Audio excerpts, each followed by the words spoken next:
Kalau saat pagi hari ini kita boleh ada di minggu pertama bulan Maret. Yang percaya ini semua karena penyertaan Tuhan, boleh lambaikan tangannya tinggi-tinggi. Haleluya. Mari sebelum mulai ibadah kita mau sama-sama berdoa.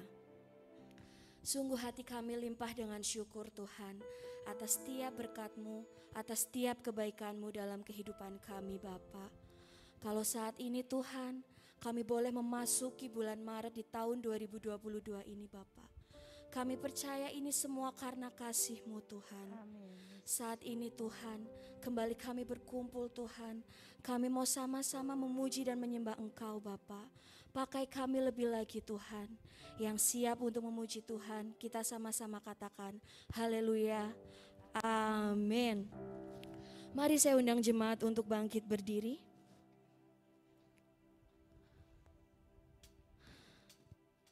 Bapa, kami bersyukur atas setiap kebaikan-Mu Tuhan. Kami mau bawa setiap pujian penyembahan kami yang terbaik untuk-Mu Yesus. Sebab Engkau selalu baik dalam kehidupan kami. Terima kasih Tuhan. Terima kasih Yesus. Kita mau pujikan sama-sama.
So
pujian kami Tuhan.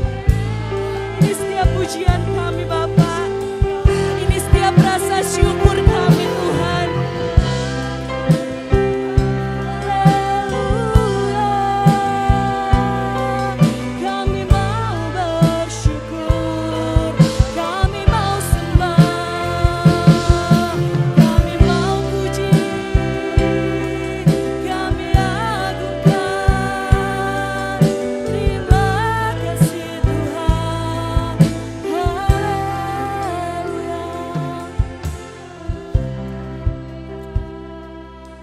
Terima kasih Tuhan. Terima kasih Yesus. Haleluya Yesus. Kami mau nyanyikan setiap kebaikan-Mu Bapa. Sebab Engkau terlalu baik Tuhan.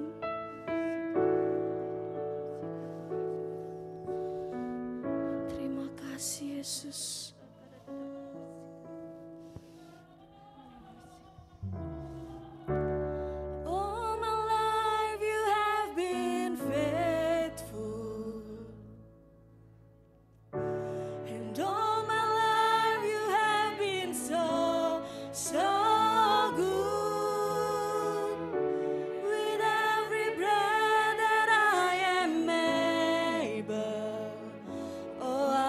Sing of the goodness of God. All my life you have been faithful. All my life you have been so good. With every breath that I am able, oh I will sing of the goodness of God. And all my life you have been faithful. And all my life you have been so good. With every breath that I am able, oh I will sing of the goodness of God.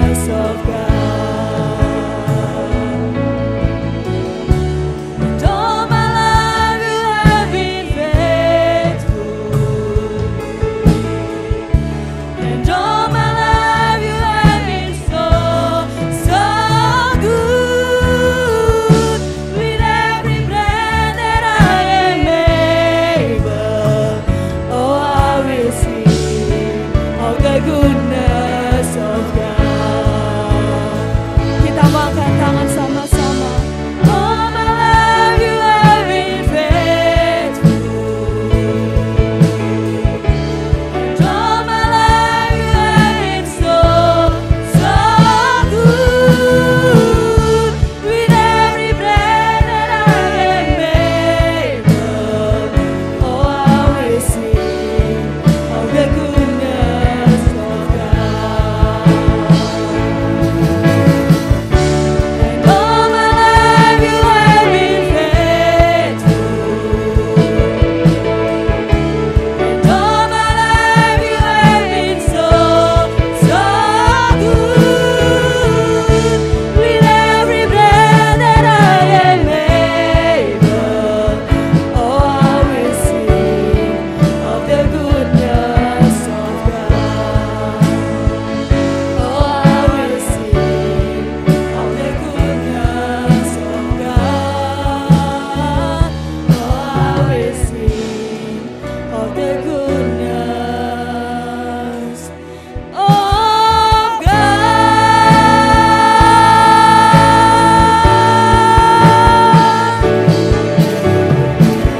Beri sorak-sorai yang terbaik untuk Allah kita. Katakan haleluya. Amin. Kita mau bersukacita dan bersyukur sebab Tuhan selalu baik dalam hidup kita. Katakan amin.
bersama-sama. Tanganku ku angkat padamu, mensyukuri rahmat yang kau beri. Kakiku melompat bagimu, sebab rahmatmu baru setiap pagi. Bersyukurlah kepada Tuhan, sebab Dia baik, sebab Dia baik. Bahwasanya untuk selamanya, kasih setianya, kasih setianya. Bersyukurlah kepada Tuhan, sebab Engkau baik, Dia baik, sebab Dia baik. Bahwasanya untuk selamanya, kasih setianya, kasih setianya. Na na na na na, na na na na na, na na na na na na. Na na na na na, na na na na na, na na na na na na. Sorakan haleluya. Saya persilakan jemaat duduk kembali. Kita akan bersatu di dalam doa syafaat. Bapa yang baik, kami mengucap syukur untuk pagi ini Tuhan. Ketika kami ada di minggu pertama di bulan Maret ini Bapa.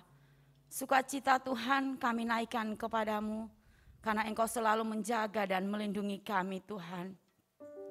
Di pagi ini Tuhan, kami bawa 5 generasi GBI Gunung Padang ke dalam tangan-Mu Tuhan. Bapa, dari atas tempat-Mu di surga, Engkau melihat setiap jemaat-jemaat dengan keberadaan mereka Tuhan. Mungkin saat ini mereka sedang menangis Bapa. Mungkin saat ini mereka dalam perjalanan proses hidup yang seakan-akan membuat mereka tidak berdaya Tuhan. Mungkin saat ini mereka ada di dalam kesakitan Tuhan. Sakit yang menguasai tubuh mereka.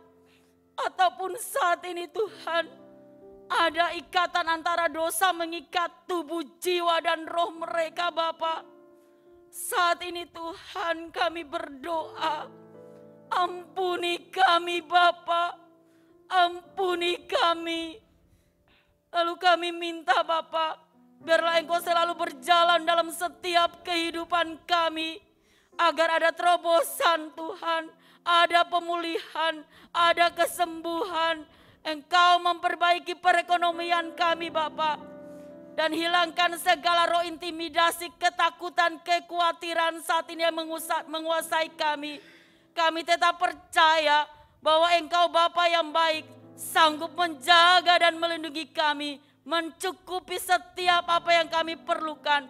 Bahkan kami terima mujizat kesembuhan, mujizat rohani, mujizat kesehatan, mujizat keuangan terjadi bagi kami Tuhan. Setiap 5 generasi GBI Gunung Padang, kami percaya bahwa perlindungan-Mu selalu ada bagi kami. Bapak, kami juga membawa pemimpin-pemimpin rohani kami, bapak-bapak rohani kami Tuhan. Baik yang ada di Jakarta, di Bandung, di Semarang, di Purwokerto, bahkan di tempat kami di Purbalingga. Hari-hari ini Tuhan, kami minta biar urapan-Mu turun atas mereka Bapak. Hikmat dan kebijaksanaan yang berasal daripada-Mu selalu menuntun mereka Bapa, supaya hari-hari ini Tuhan memberikan mereka kekuatan untuk menuntun dan memimpin setiap jemaat-jemaat Tuhan yang Tuhan percayakan bagi mereka. Menjadi jemaat-jemaat Tuhan yang mengubah paradigmanya, mengubah pola pikirnya untuk mau datang kepada Tuhan, mau memuji dan menyembah Tuhan. Kami percaya Tuhan, segala apa yang mereka perlukan sudah Tuhan cukupi. Bahkan Engkau memberikan mereka cara dan strategi Tuhan, bagaimana bisa mengembangkan rohani setiap jemaat-jemaat yang Tuhan titipkan bagi mereka. Bapa di surga, di pagi yang indah ini juga kami bawa bangsa kami ke dalam tangan-Mu Tuhan. Kami bawa Bapak Presiden kami bawa Wakil Presiden kami bawa semua jajaran pemerintahan yang ada di negara kami Tuhan. Kami bawa TNI Polri, kami bawa KPK, kami bawa Kejaksaan Agung Tuhan. Biarlah Tuhan ketika mereka diangkat Tuhan menjadi pemimpin kami, biarlah otoritas Tuhan turun atas mereka. Bahkan kami bawa ke 34 kepala daerah yang ada di bangsa kami.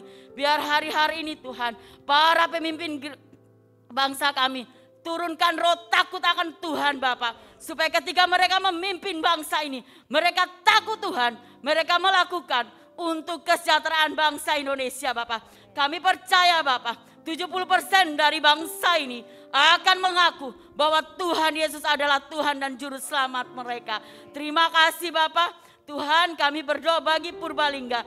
Kami katakan shalom bagi Purbalingga Tuhan. Kami percaya ada perkenanan Tuhan di Purbalingga. Kami percaya ada rencana-Mu yang besar bagi Purbalingga Bapa. Persiapkan gereja kami untuk menuai banyak jiwa. Satukan roh dan iman kami Tuhan. Supaya kami menuai jiwa di Purbalingga. Agar Purbalingga menjadi kota yang menyenangkan Engkau Tuhan. Engkau memberkati pemerintahan Purbalingga saat ini Tuhan. Biar ada dalam otoritas Tuhan sendiri. Terima kasih Bapa. Kami deklarasikan Mazmur 23 terjadi bagi bangsa kami. Terjadi bagi para pembisnis dan pengusaha. Dan kami percaya ada terobosan pemulihan perekonomian terjadi di bangsa kami. Terima kasih Tuhan. Ampuni kami. Ini doa kami Bapa. Segala pujian dan hormat kami kembalikan kepadamu. Di dalam nama Tuhan Yesus kami berdoa dan mengucap syukur. Haleluya. Amin.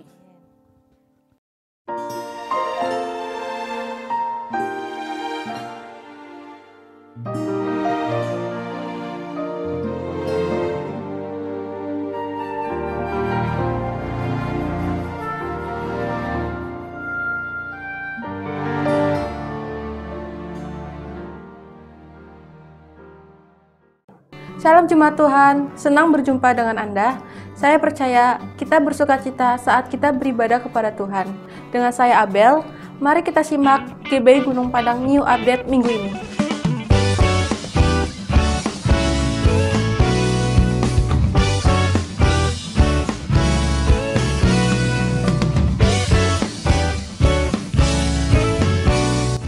Bagi seluruh pelayan Tuhan, jangan lupa untuk hadir dalam doa pengerja yang diadakan setiap Jumat jam 6:30 malam di gereja.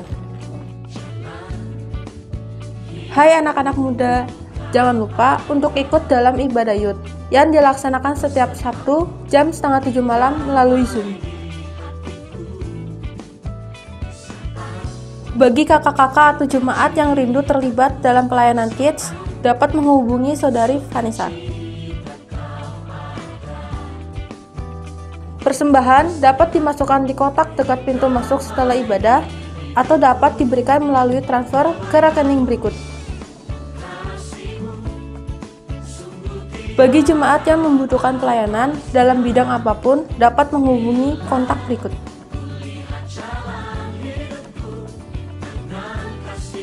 Mazmur 34 ayat 18 berkata, apabila orang-orang benar itu berseru-seru, maka Tuhan mendengar dan melepaskan mereka dari segala kesesakannya.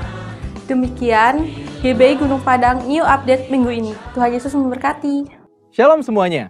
Tahun 2022 adalah tahun paradigma yang baru. Secara umum, arti dari paradigma adalah sebuah cara orang memandang sesuatu.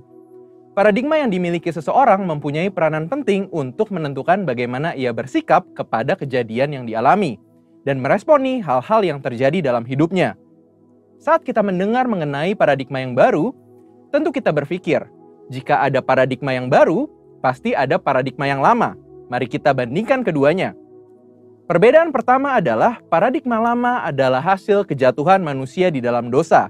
Sedangkan paradigma baru ada proses manusia menerima karya salib Kristus di kayu salib.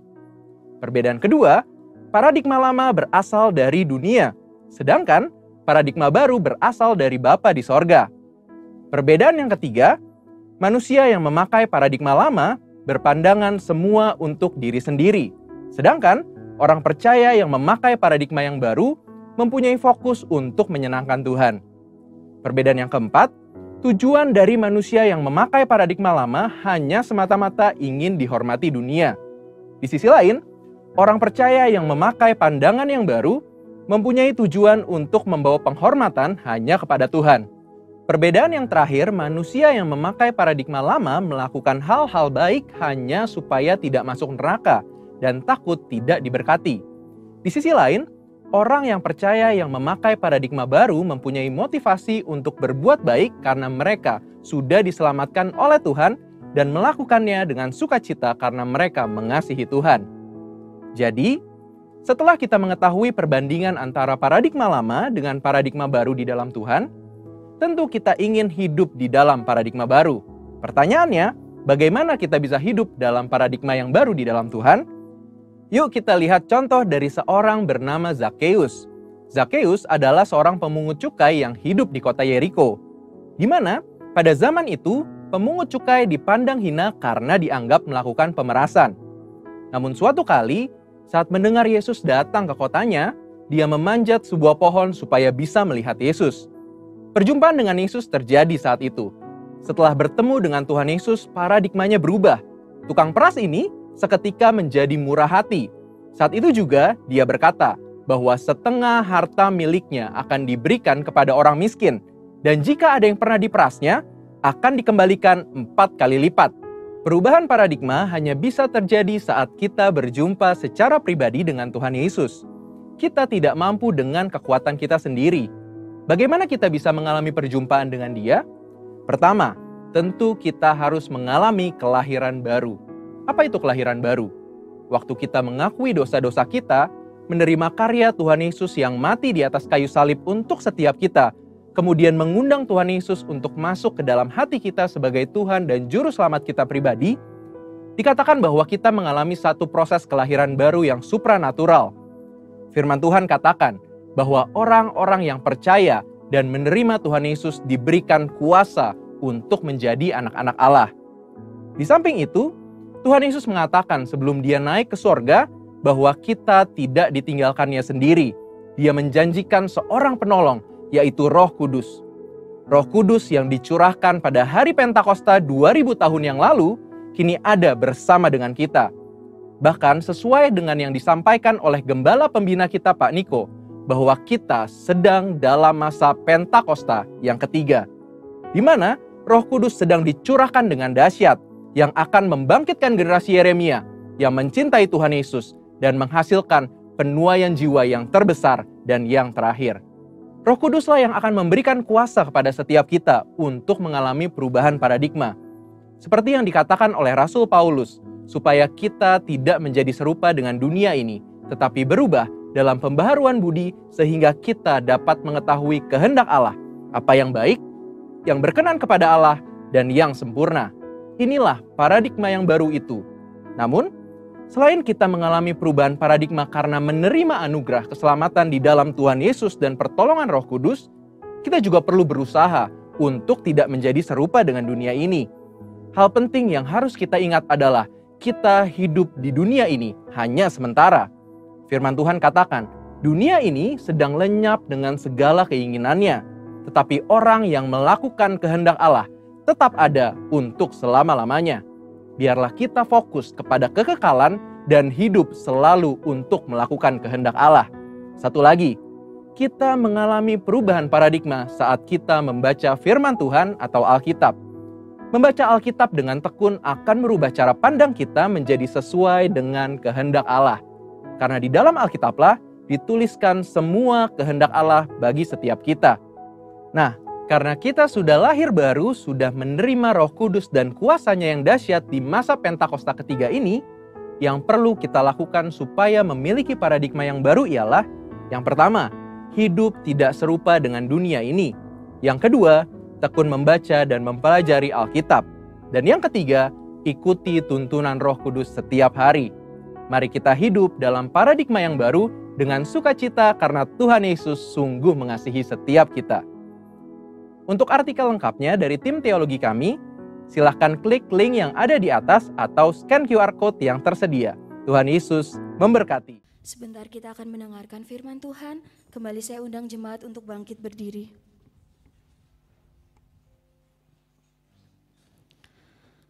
Engkau baik dalam setiap kehidupan kami, Tuhan.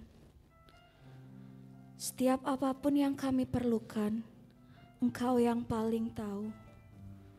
Terima kasih Tuhan.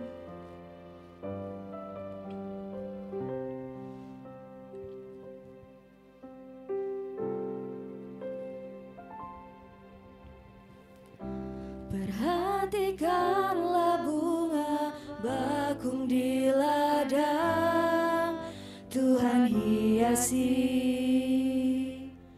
tanpa bekerja. Apalagi kita orang percaya, Tuhan pelihara, Tuhan cukupkan. Perhatikan burung-burung di udara, Tuhan beri makan tanpa bekerja. Apalagi kita kesayangannya, Tuhan pelihara, Tuhan sediakan. Saat kau perlu Tuhan tahu, saat kau minta Tuhan dengar, saat percaya Tuhan bekerja, saat menangis Tuhan tahu, saat berdoa Tuhan dengar, saat bersyukur Tuhan berkati.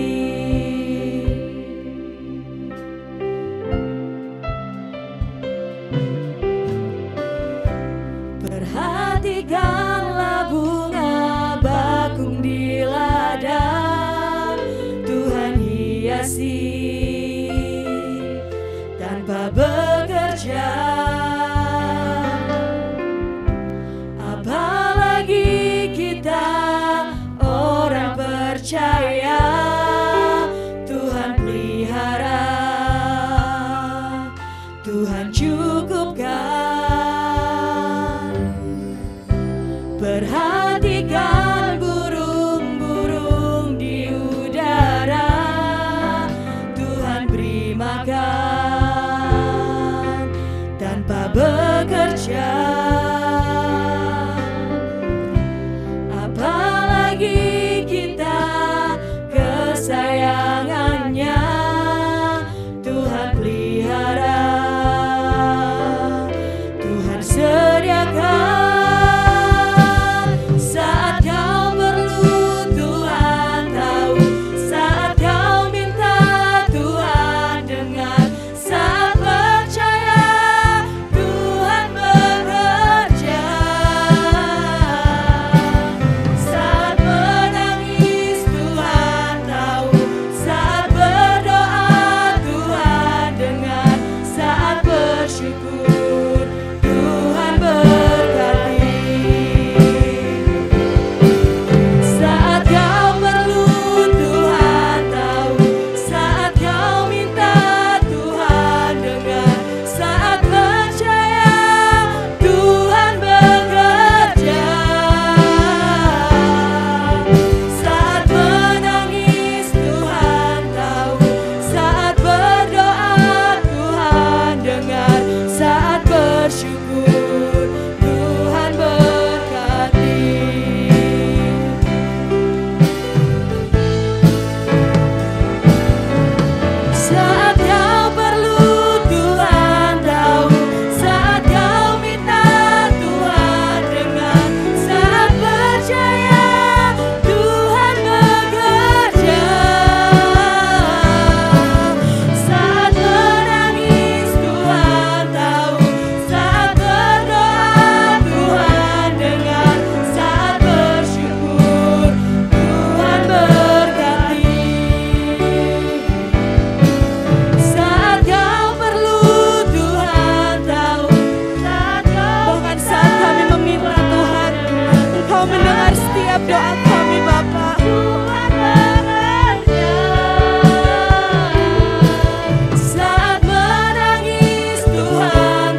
bersyukur.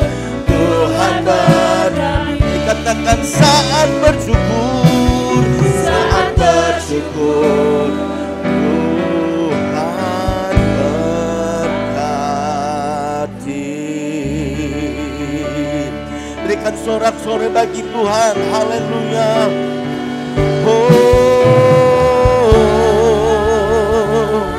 Syukur Tuhan, syukur Yesus.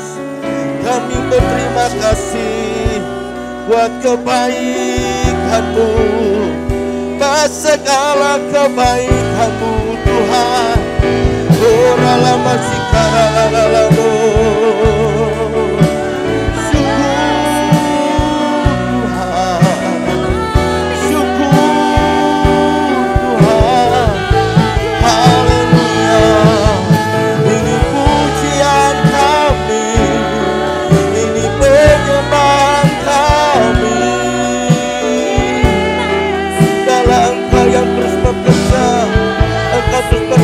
Tuhan, di dalam ibadah kami, Yesus Tuhan, kami rindu hadirat-Mu, kami rindu kuasa-Mu.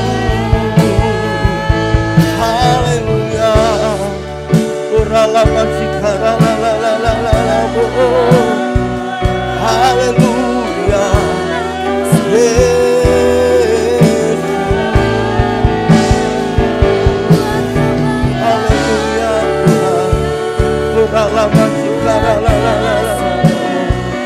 Syukur. Haleluya.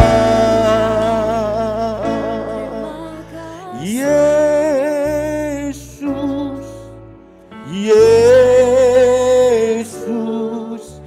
Kau berarti bagiku.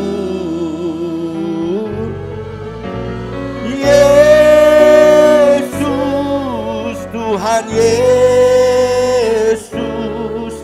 Kau segalanya bagiku. Katakan Yesus, Yesus, Yesus, Kau berarti bagiku.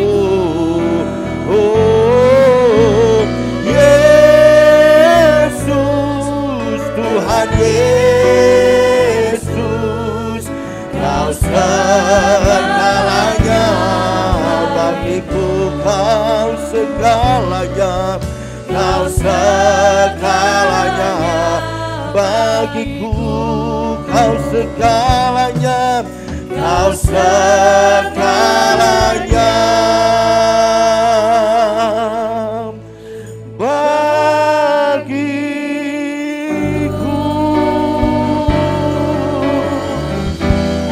sorak-sorai bagi Tuhan. Katakan Kaulah segalanya bagiku ya Tuhan. Terima kasih Bapa. Terima kasih. Haleluya. Haleluya. Hati kami penuh dengan ucapan syukur ya Tuhan. Karena kasih setiamu kami ada sampai hari ini. Bahkan jika hari ini kami ada di tempat ini, semuanya karena kemurahan Tuhan. Biarlah setiap pujian yang telah kami naikkan dalam ibadah ini, semuanya boleh mendatangkan hormat dan kepujian bagi nama-Mu. Bahkan ketika bertatas pujian kami, lewat pujian ini kami terus dibangunkan, iman kami terus diperbaharui dan dikuatkan. Tiba saatnya kami mendengarkan sabda firman-Mu, urapi setiap kami semuanya dan urapi hamba-Mu. Biarlah hamba boleh menyampaikan firman-Mu dalam tuntunan kuasa Roh Kudus-Mu, supaya firman Tuhan yang kami dengar pagi ini boleh terus menguatkan bukan iman percaya kami. Selama pemberitaan firman Tuhan, segala kuasa yang bukan berasal pada Allah kami mau ikat, patahkan, hancurkan di dalam nama Yesus. Terima kasih Bapa, berbicaralah kepada kami pagi ini. Kami siap untuk menikmati berkat-Mu lewat firman Tuhan. Di dalam nama Yesus Kristus kami sudah berdoa. Haleluya, haleluya. Yang siap menaikkan firman Tuhan, kita sepakat berkata, amin. berikan sorak-sorai sekali lagi buat Tuhan kita Yesus Kristus. Lihat kiri kanannya, bilang begini, aku senang berjumpa dengan Anda pagi ini. Amin. Oke, silakan duduk, Tuhan Yesus memberkati. Selamat pagi Bapak Ibu dan saudara kasih Tuhan. Shalom untuk kita semua. Tanpa terasa kita sudah melewati 2 bulan. Bulan Januari dan bulan Februari sudah selesai. Dan hari ini kita sudah memasuki bulan yang baru, bulan Maret tahun 2022. Saya percaya semuanya bisa kita lewati berkat kemurahan Tuhan. Amin. Dalam aktivitas pekerjaan kita sampai hari ini masih bisa berjalan. Keluarga kita sampai hari ini masih ada. Bahkan sampai hari kalau kita bisa masih ibadah ketemu satu yang lain. Semuanya karena pimpinan Tuhan. Oleh karena itu pagi hari ini biar kita semua belum persiapan diri dengan baik. Supaya firman Tuhan yang kita dengar pagi ini boleh memberkati kita sekalian. Katakan amin. Lihat kiri kanan lagi bilang begini, aku siap diberkati firman Tuhan. Saudaraku yang kasih Tuhan, hari ini kita akan bicara tentang hati yang lapang. Hati yang lapang. Apanya yang lapang? Ya. Kalau berbicara tentang hati yang lapang itu bukan berarti lalu kita asumsikan seperti halamannya luas yang bersih dan sebagainya. Tapi hati yang lapang itu ada menunjukkan bahwa hati di dalam diri seseorang itu adalah orang yang memiliki berjiwa besar. Orang yang selalu menjaga hatinya dengan baik dan selalu berpikir positif dan tidak menyimpan dendam terhadap orang lain. Ya.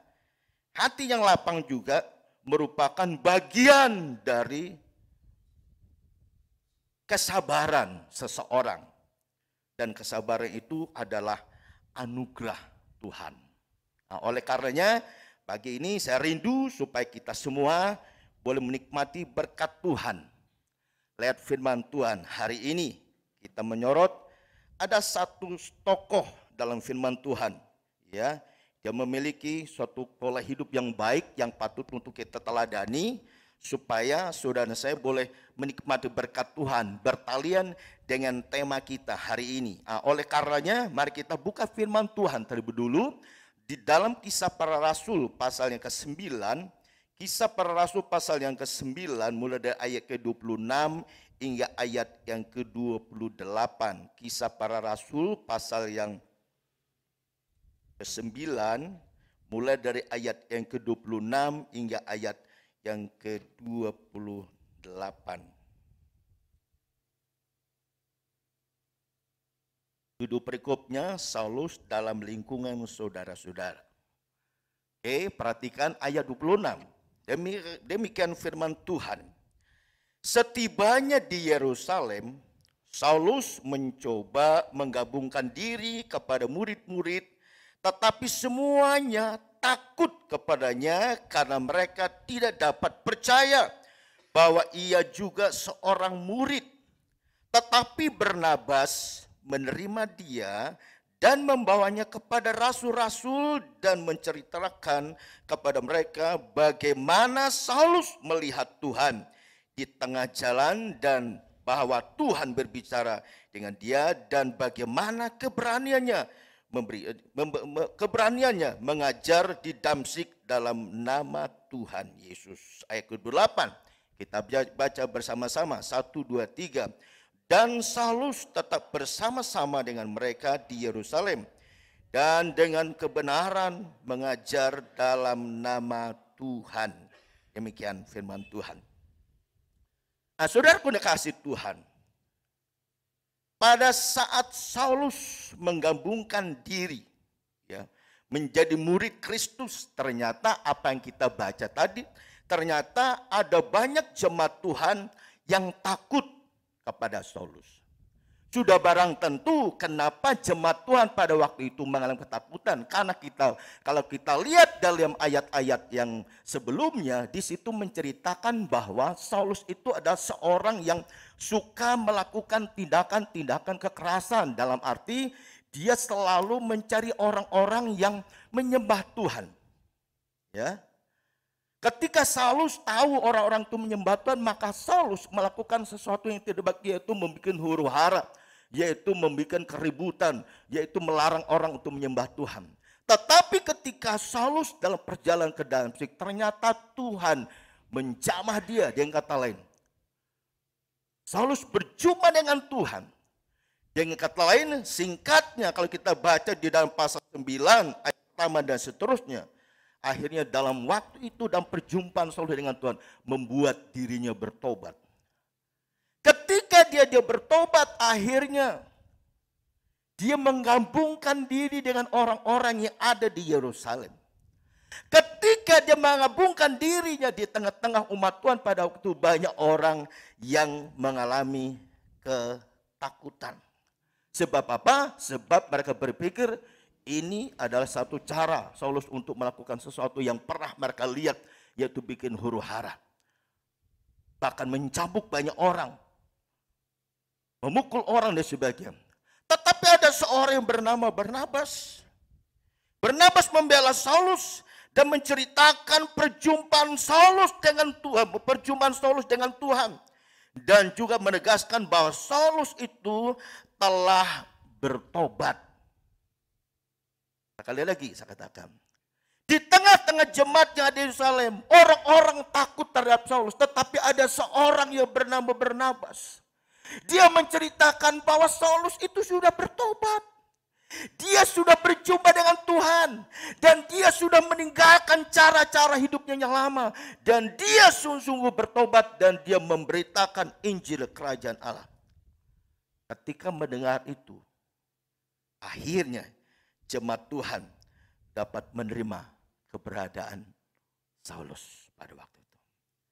Terkait dengan tema kita hari ini, ada 3 hal yang patut kita teladani dalam kehidupan Barnabas yang dapat menjadi pelajaran bagi kita sebagai bukti bahwa ia memiliki hati yang lapang. Katakan hati yang lapang. Ya. Apa ketiga hal itu? Mari kita lihat. Bagian yang pertama yang dapat kita pelajari dari kehidupan Barnabas, yang itu boleh menjadi teladan bagi kita sebagai bukti bahwa dia memiliki hati yang lapang. Yang pertama itu adalah ia memberi dan mau berbagi kepada orang lain. Barnabas memiliki hati mau berbagi dan memberi kepada orang lain. Artinya apa? Artinya Barnabas atau Yusuf Barnabas itu adalah orang yang murah hati. Orang yang dermawan. Hatinya baik. Tidak mementingkan diri sendiri. Dan dia juga peduli terhadap pekerjaan Tuhan. Saudara kasih Tuhan, perhatikan di dalam berapa ayat ya. Di dalam ayat yang dalam Kisah Para Rasul pasal yang keempat, ayat yang ke-36 hingga ayat ke-37. Kisah Para Rasul pasal yang keempat, di situ menggaskan kepada kita, supaya kita perhatikan lebih dulu. Kisah Para Rasul pasal 4, ayat ke-36 hingga ayat 37 berkata demikian. Cara hidup jemaat ya. Ayat 36 berkata demikian pula dengan Yusuf yang oleh rasul-rasul disebut Barnabas. Artinya anak penghiburan, seorang Lewi dari Siprus. Ia menjual ladang miliknya lalu membawa uangnya itu dan meletakkannya di depan kaki rasul-rasul. Jadi Bapak Ibu dan Saudara kasih Tuhan, teladan pertama yang dapat kita ambil, yang menjadi suatu pelajaran penting dalam kehidupan kita sebagai gereja Tuhan, melalui kehidupan seorang bernama Barnabas, yang dia memiliki hati yang lapang. Yang pertama, dia adalah orang yang suka berbagi dan memberi kepada orang lain. Dibuktikan apa? Dibuktikan dia menjual ladangnya. Kemudian uangnya itu tidak dipakai buat dirinya sendiri. Tetapi uang penjualan tanahnya itu akhirnya diserahkan kepada rasul-rasul dan rasul-rasul menerimanya itu. Pertanyaannya, mengapa pemberian Barnabas itu bisa diterima oleh rasul-rasul pada waktu itu? Pemberian Barnabas bisa diterima karena apa? Yang pertama karena ia memberi dengan tulus. Katakan memberi dengan tulus. Artinya dia memberi itu tidak ada embel-embel lain, tidak ada motivasi yang lain. Tapi pemberiannya pemberian yang tulus. Ya. Lalu yang kedua, karena Barnabas itu memberi dengan motivasi yang benar. Tidak mencari pujian dan juga tidak mencari untuk pujian dari manusia atau motivasi-motivasi yang tersembunyi. Tetapi dia memberi motivasi yang tulus. Memberi dengan tulus hatinya dan tidak ada motivasi yang lain. Dan pemberiannya itu adalah pemberian yang berkenan kepada Tuhan. Selain itu, Barnabas juga memberi karena ia tahu apa yang dia miliki, apa yang dia punya, itu semuanya titipan Tuhan. Dia hanya sebagai pengelola, bukan milik dia. Tapi itu sesuatu yang Tuhan percayakan. Ketika dia dipercayakan banyak hal, Barnabas mau berbagi. Dia memberi dengan tulus, dia memberi dengan motivasi yang benar, dan dia memberi karena ia tahu apa yang dia punya, semuanya pemberian Tuhan. Amin. Amin. Beda dengan Ananias dan Safira.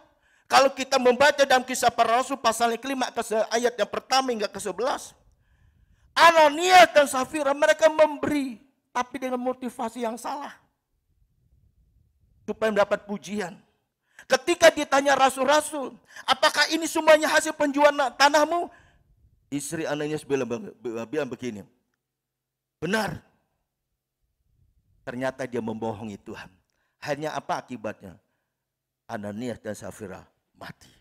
Kenapa? Karena tidak jujur. Saudara, pada kasih Tuhan, hari-hari ini yang Tuhan mau. Apapun yang kau lakukan, apapun yang kau kerjakan, apapun yang kau beri, entah itu kau berikan kepada seseorang, atau itu kau berikan buat pekerjaan Tuhan, atau kau memberikan kepada keluargamu dan sebagainya, biarlah setiap pemberian kita itu, kita lakukan dan kita kerjakan, kita memberi dengan hati yang tulus di hadapan Tuhan. Amin. Ketika kita memberi dengan hati yang tulus, ketika kita memberi dengan hati yang motivasi yang benar, saya percaya pemberian kita itu akan berarti dan di dalamnya Tuhan dipermuliakan. Amin. Ini bagian pertama yang menjadi teladan, yang dapat kita teladani dalam kehidupan Barnabas. Yang menjadi pelajaran penting bagi kita. Yang membuktikan bahwa dia memiliki hati yang lapang. Ya. Seseorang yang memiliki jiwa besar. Yang selalu menjaga hatinya. Dan dia tetap memiliki hubungan yang baik dengan siapapun. Tidak menyimpan dendam dan sebagainya. Jadi bagian pertama jelas. Adalah Barnabas orang yang suka memberi, suka berbagi ke banyak orang dan juga buat pekerjaan Tuhan. Sehingga pemberiannya itu boleh diterima oleh rasul-rasul untuk apa? Untuk mengembangkan pekerjaan Tuhan pada waktu itu. Pertanyaan buat kita hari ini, ketika saudara dan saya sudah melakukan sesuatu, pemberian atau apapun, entah itu pemberian waktu kita, tenaga kita, atau uang kita, Tuhan mau supaya semuanya kita lakukan dengan hati kita yang murni dan tulus di hadapan Tuhan. Ketika engkau lakukan itu, saya percaya semuanya boleh menjadi berkat dan tentunya di dalamnya Tuhan dipermuliakan. Amin. Saya teringat dengan almarhum Otam. Ya. Setiap ketemu dengan saya cerita panjang lebar. Beliau menceritakan pengalaman hidup. Saya senang dengan almarhum Otam itu, dia menceritakan pengalaman hidup, bukan pengalaman hidup orang lain, tapi pengalaman hidup dirinya. Yang dulunya menurut boleh berkatakan, wah hidup saya pakar komunis bobrok begini dan sebagainya. Bisa berubah dan saya sadar hidup saya sekarang itu semua karena kemurahan Tuhan. Lalu beliau berkata, saya membuka usaha di Purbalingga dulu, wah ketar-ketir dan sebagainya. Sekarang ketika Tuhan berkati, saya tahu itu adalah kepercayaan Tuhan. Dan itu saya mengerti, itu titipan Tuhan. Saya hanya pengelola. Kata-kata yang sering disampaikan, saya hanya pengelola, bukan pemilik.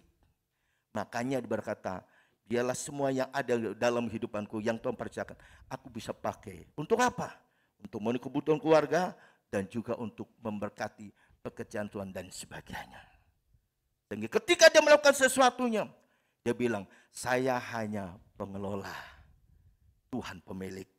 Ketika aku lakukan itu, aku memberi dengan hatiku karena aku mengasihi Tuhan. Amin.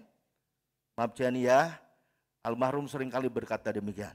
Ya, rindu supaya saudara dan saya menyadari apa yang kita punya hari-hari ini itu semuanya titipan Tuhan. Amin. Kita hanya sebagai pengelola. Ketika engkau memberi, berilah dengan hati yang tulus. Seperti yang siapa? Barnabas. Yang memberi dengan hati yang tulus sehingga pemberiannya diterima oleh rasul-rasul pada waktu. Dan itu bisa dipakai untuk apa? Untuk memperluaskan pekerjaan Tuhan. Selanjutnya yang kedua. Bagian yang kedua sudah kasih Tuhan. Teladan hidup. Barnabas yang patut kita pelajari. Dan itu kita perlu terapkan dalam kehidupan kita. Bukan hanya dia orang yang suka memberi dan berbagi kepada orang lain. Tetapi dia juga adalah orang yang tidak iri dengan keberhasilan orang lain. Dia tidak iri dengan keberhasilan orang lain. Ya, Barnabas tidak iri dengan keberhasilan orang-orang Siprus dan orang Kirene dalam pelayanan. Artinya Barnabas senang, bangga, bersukacita ketika dia melihat orang lain itu berhasil. Bahkan ia juga menasihati agar orang-orang percaya yang ada di Antioquia tetap setia kepada Tuhan. Pertanyaan hari ini buat kita, bagaimana dengan kita? Apakah kita juga ketika melihat teman kita berhasil dalam usahanya, berhasil dalam sekolahnya, berhasil dalam rumah tangganya, berhasil dalam pelayanannya, apakah kita juga seperti Barnabas? Ia tidak iri hati. Pada waktu saya masuk di perumahan Tanjung Malang, saya tinggal di perumahan Tanjung Malang kurang lebih sudah masuk 3 tahun. Ketika saya sudah masuk kurang lebih 3 tahun, lalu saya minta kepada pengurus supaya rumah itu dikasih teralis, ya jendelanya, karena jendelanya belum ada teralis.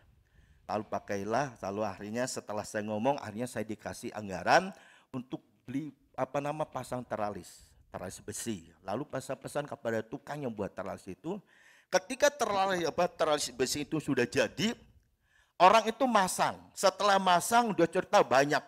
Dia bilang begini, Pak, kalau tinggal di perumahan ini, menurut Bapak enak apa enggak? Kok tiba-tiba orang tuh tanya seperti itu, maksudnya apa? Lalu saya tanya begini, maksud Bapak bertanya demikian, kenapa? Begini Pak, biasanya kalau orang tinggal di perumahan itu hidupnya panas. Tambah penasaran lagi saya, maksudnya panas itu apa? Panas karena tidak ada pohon yang tinggi atau bagaimana? Ternyata maksudnya panas itu hidupnya bersaing. Kalau rumah si A, si B beli motor, yang satu panas artinya. Apa begitu? Iri, suka panas. Ketika tatangnya beli, wah pasti ngompori ngomongnya. Lalu dia bilang begini, Bapak panas nggak hatinya? Saya bilang, saya mah nggak panas, malah adem saya. Maksudnya ketika ada orang mau beli apapun, barang-barang mewah dan sebagainya, buat saya nggak masalah. Tapi Bapak ini yang masang teralisnya bilang begini Pak, biasanya kalau di perumahan itu hidupnya persaingannya ketat, persaingannya tinggi, orangnya gampang panas hati.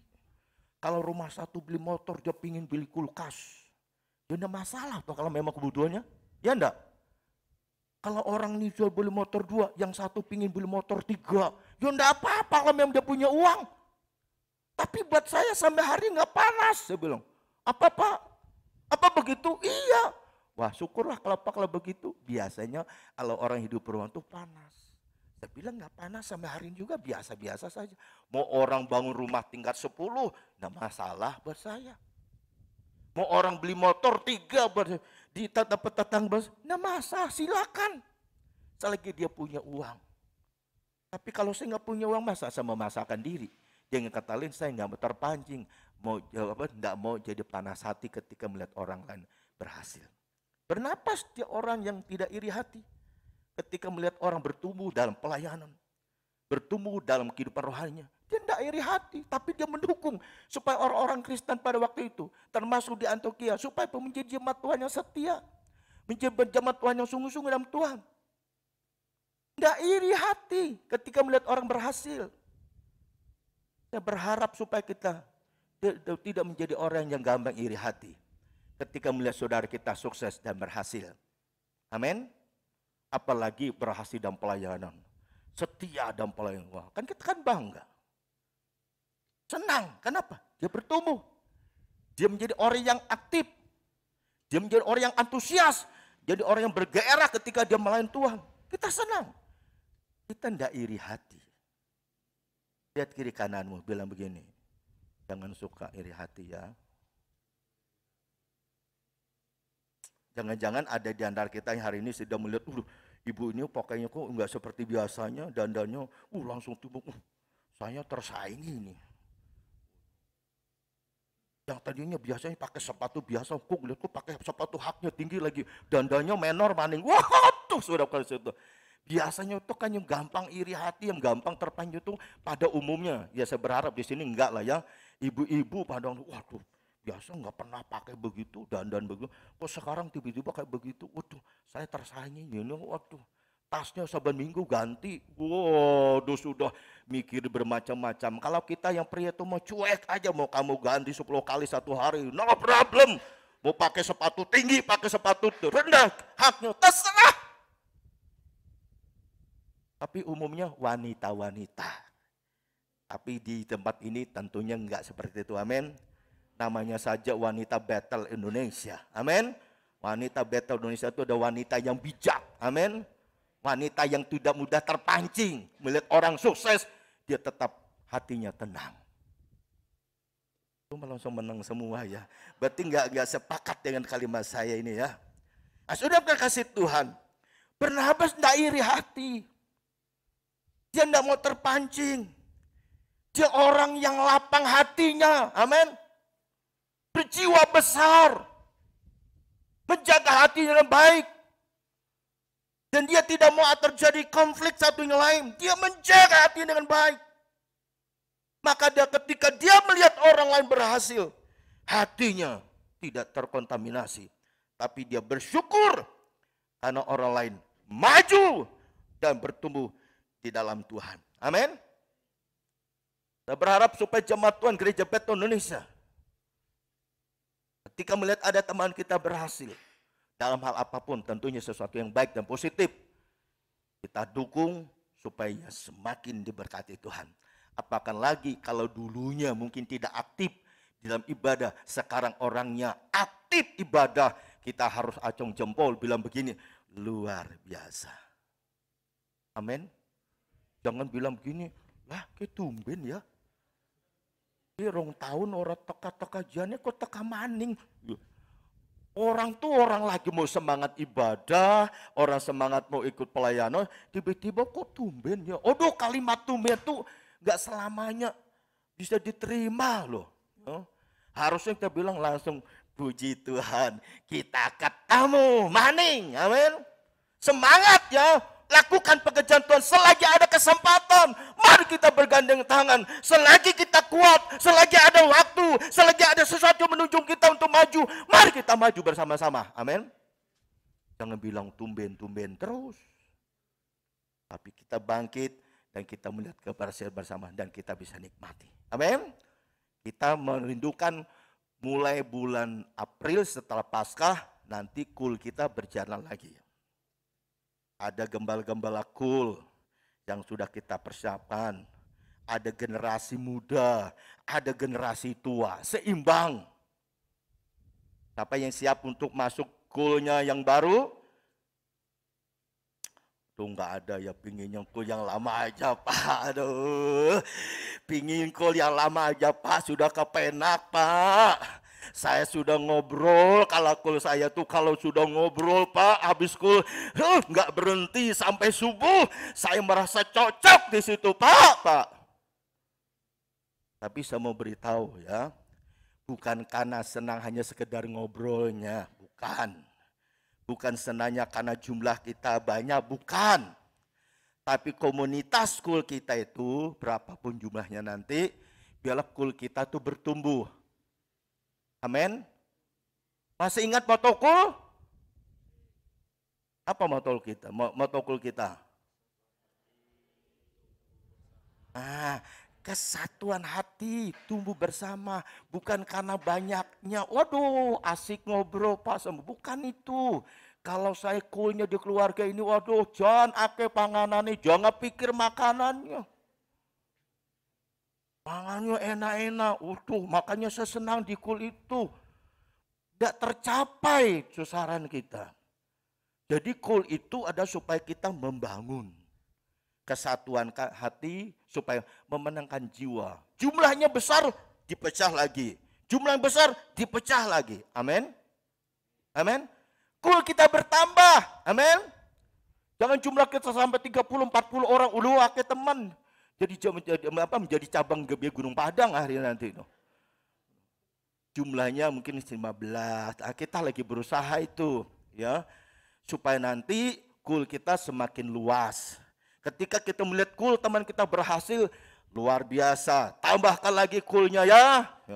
Jangan ngumpul satu tempat, kasihan. Kalau jumlahnya dua banyak nanti kalau kita ibadah di tempat rumah yang kecil, kasihan rumahnya tidak muat. Di samping itu konsumsinya gede. Waduh.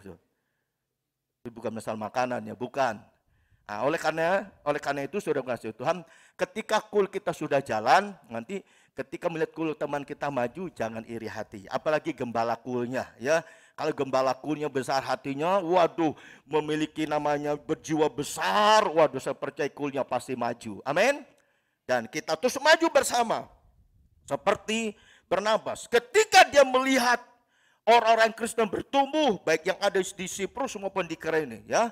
Bahkan dia masuk ketika ada di Antioquia, di mana orang percaya pertama kali disebut Kristen itu di Antioquia, ya. Dia mendorong mereka untuk bertumbuh. Dia mendorong mereka untuk tetap aktif. Dia mendorong mereka untuk maju dalam Tuhan. Dia tidak iri hati. Oleh karenanya, saudara Tuhan, bagian yang kedua, teladan hidup Barnabas yang patut kita teladani sebagai gereja Tuhan. Ingat, yang pertama tadi ia suka berbagi dan memberi buat orang lain dalam pekerjaan Tuhan. Lalu yang kedua, ia orang yang tidak iri hati ketika melihat keberhasilan banyak orang. Ya, Kisah Para Rasul pasal 11 ayat yang ke-23 hingga ayat yang ke-26. Kisah Para Rasul pasal 11 ayat 23 hingga ayat yang ke-26. Perhatikan di situ saudara kasih Tuhan. Kisah Para Rasul pasal yang ke-11 ayat 23 hingga ayat yang ke-26. Demikian firman Tuhan. Setelah Barnabas datang dan melihat kasih karunia Allah, bersukacitalah ia. Terus apa lagi situ? Ia menasihati mereka supaya apa? Supaya mereka semuanya tetap setia kepada Tuhan. Terus karena apa? Karena Barnabas adalah orang yang baik hati, penuh dengan Roh Kudus dan iman, sejumlah orang dibawa kepada Tuhan. Kemudian lalu pergilah Barnabas kemana? Ke Tarsus untuk apa? Mencari Saulus, dan setelah bertemu dengan dia, ia membawanya ke Antioquia. Ya, ayat ke-26 kita baca bersama-sama 1, 2, 3. Mereka tinggal bersama-sama dengan jemaat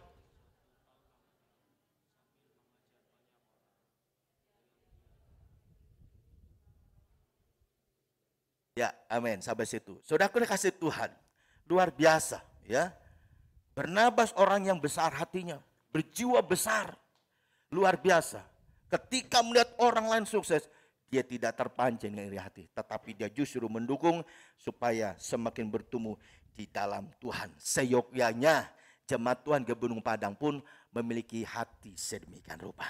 Ya, seperti Barnabas, ia tetap terus menjaga hatinya dengan baik. Lalu yang ketiga, yang selanjutnya Bapak Ibu dan Saudara kasih Tuhan, teladan yang dapat kita pelajari dari kehidupan Barnabas sehingga dia dikatakan seorang yang memiliki lapang hati.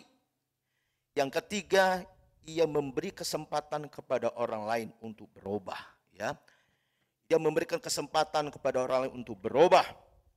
Dalam Kisah Para Rasul pasal 15 ayat 37 hingga 40 ayat ke-40, Barnabas membawa Yohanes yang disebut Markus yang pada waktu itu sempat ditolak oleh Paulus. Tetapi Barnabas memberi kesempatan kepada Markus dan akhirnya dia berhasil. Bahkan Paulus sendiri mengakui bahwa pelayanan Yohanes Markus sangat penting untuk kemajuan pemberitaan Injil. Saudaraku, dalam perjalanan hidup manusia, kadangkala kita timbul keles, ya, bisa mengalami salah paham, tidak sependapat.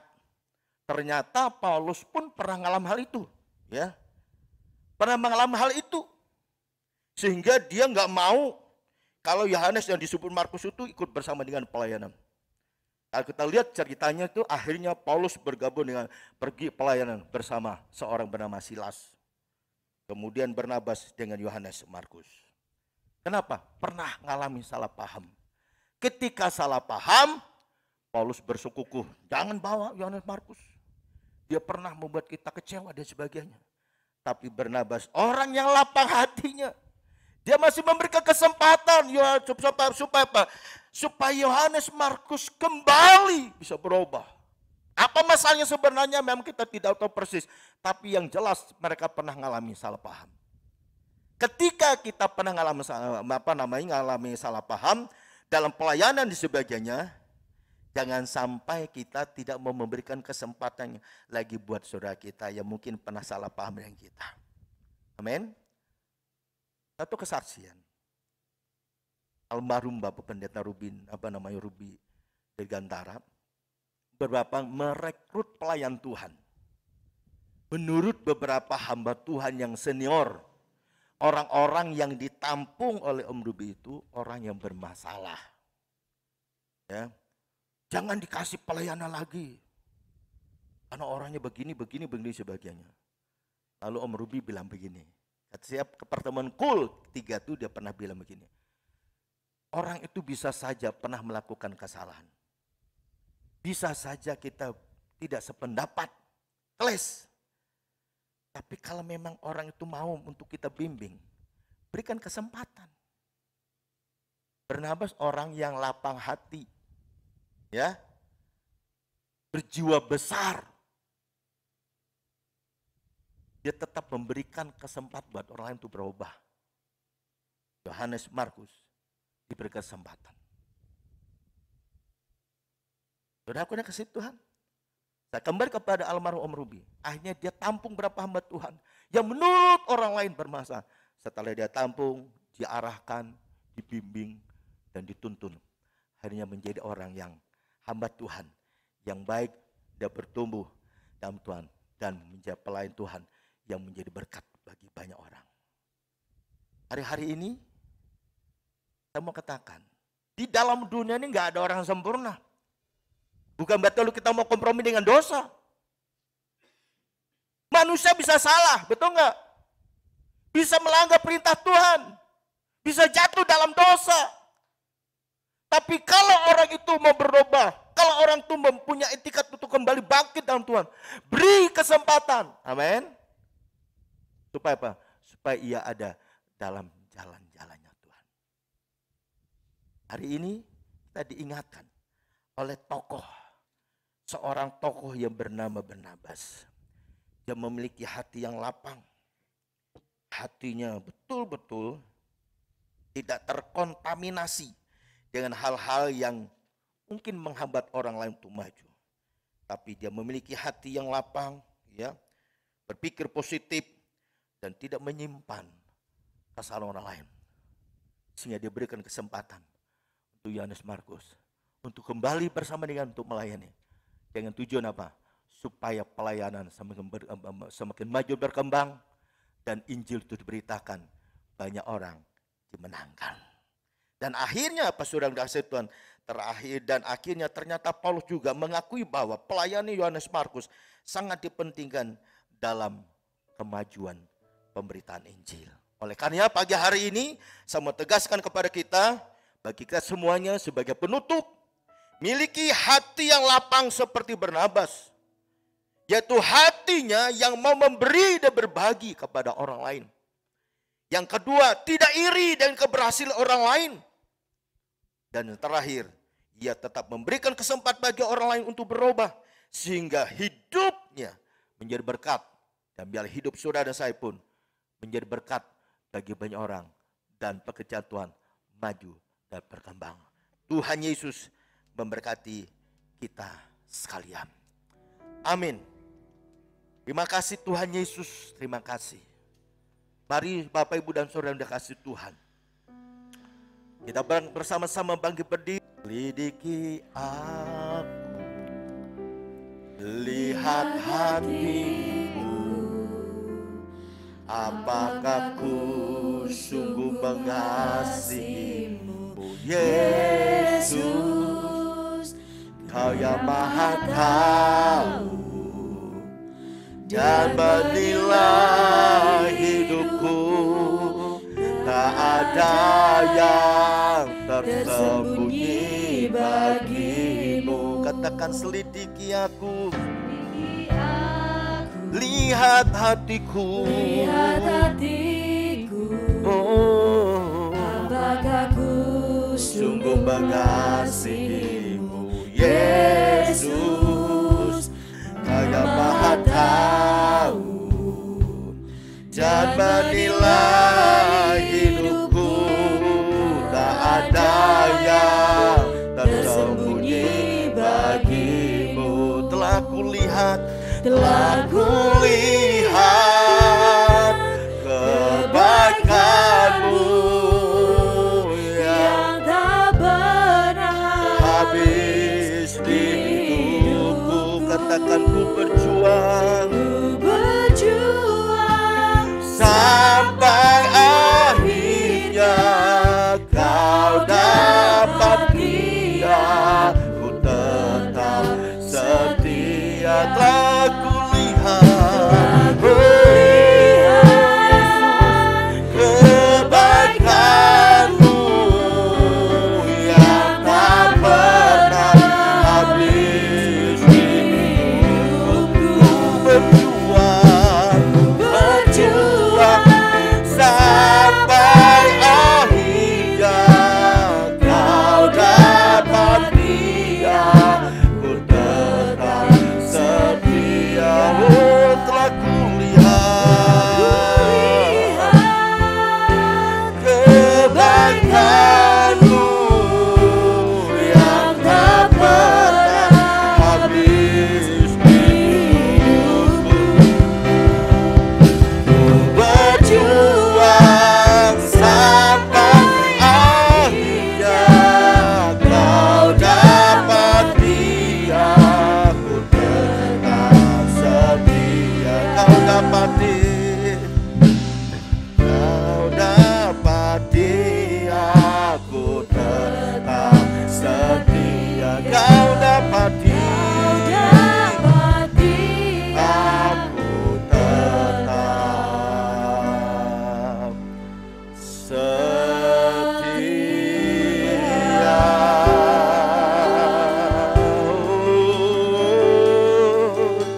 Tuhan, kebaikan-Mu yang tak pernah habis di hidupku.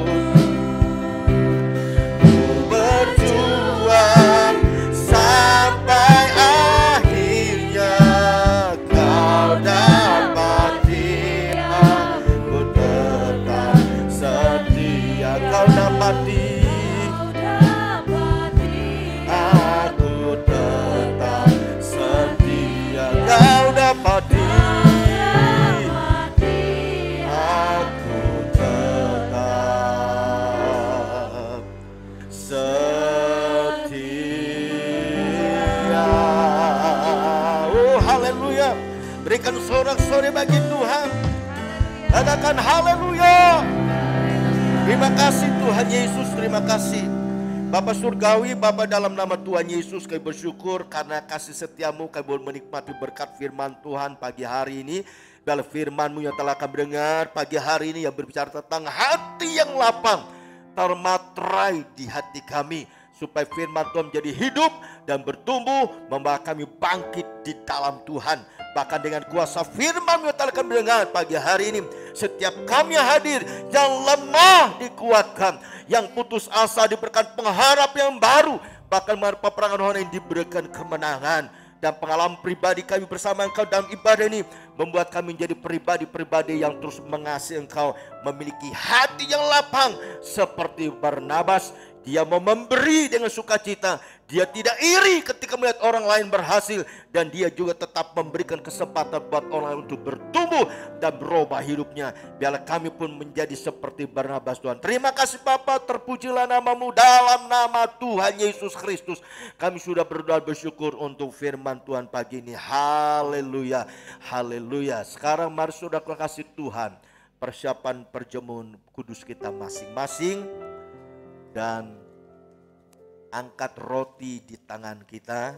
Bagi Bapak Ibu yang mungkin belum mendapatkan perjamuan kudus, bisa mengambil di bagian depan yang sudah tersedia.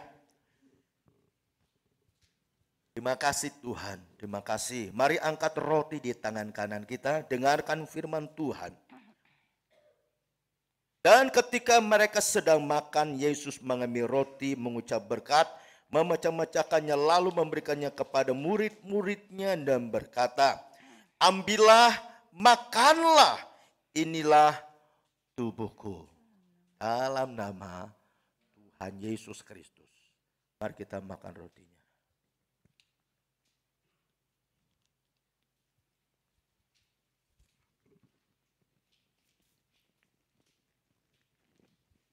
Terima kasih Tuhan. Kemudian angkat cawan anggur, tangan kanan kita. Dengarkan firman Tuhan. Sesudah itu ia mengambil cawan, mengucap syukur, lalu memberikannya kepada mereka dan berkata, minumlah kamu semua dari cawan ini, sebab inilah darahku, darah perjanjian yang ditumpahkan bagi banyak orang untuk pengampunan dosa. Di dalam nama Tuhan Yesus Kristus. Terima kasih Tuhan.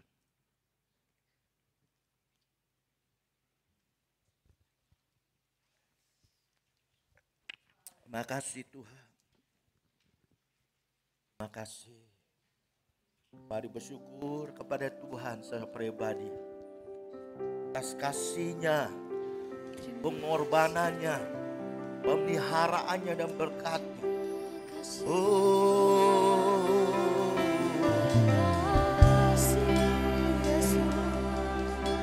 Syukur bagimu Tuhan, syukur bagimu Yesus. Haleluya.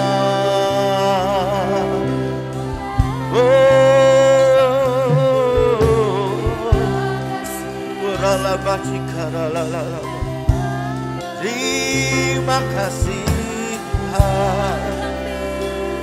Terima kasih Yesus. Haleluya. Kurala bachikara la la la la la la. Oh la la Syukur Yesus buat pengorbananmu, buat pengampunanmu, buat penebusan yang kau berikan bagi kami, Yesus. Oh, ralama cikarala, Yesus. Haleluya, haleluya. Kuralama cikarala, haleluya. Telah kulihat kebaikanmu yang tak pernah habis di hidupku. Ku berjuang sampai akhirnya kau dapati. Aku tetap setia. Oh, telah kulihat Yesus kebaikanmu yang tak pernah habis di hidupku. Amin Tuhan. Ku berjuang sampai akhirnya kau dapati. Aku tetap setia. Kau dapati. Aku tetap setia. Kau dapati. Aku tetap setia.